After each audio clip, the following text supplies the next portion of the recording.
The full moon wedding came, and for the first time in years, the palace felt alive. Music echoed through golden halls. Lanterns illuminated the royal gardens. And beneath the silver moon, Elara Draven and Sylas Dren became husband and wife. Before nobles, ministers, and royal guests, they vowed their hearts to one another.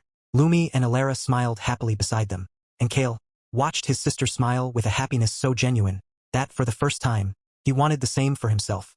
Because after an entire year, Kael could no longer hide what lived inside his heart.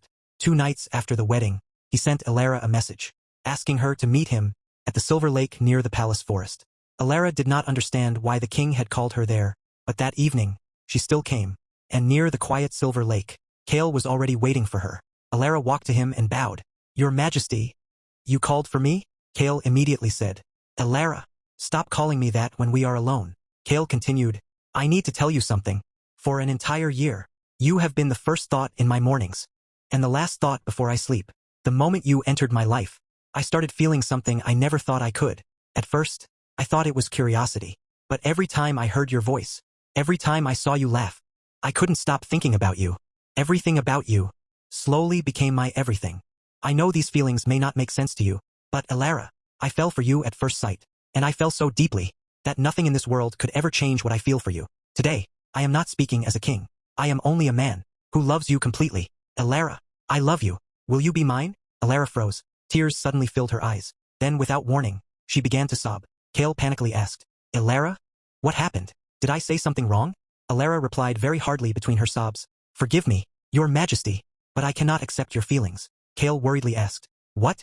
Why? If I did something wrong, I'll fix it." With a very desperate voice, Kael said, "Please don't leave me like this." Elara cried even harder. "You misunderstood my kindness. I could never love someone like you. Please, forget me." Kael's voice trembled. "I can't. Without you, I feel like I'll die." Elara hurried said, "Please, my king, don't say that.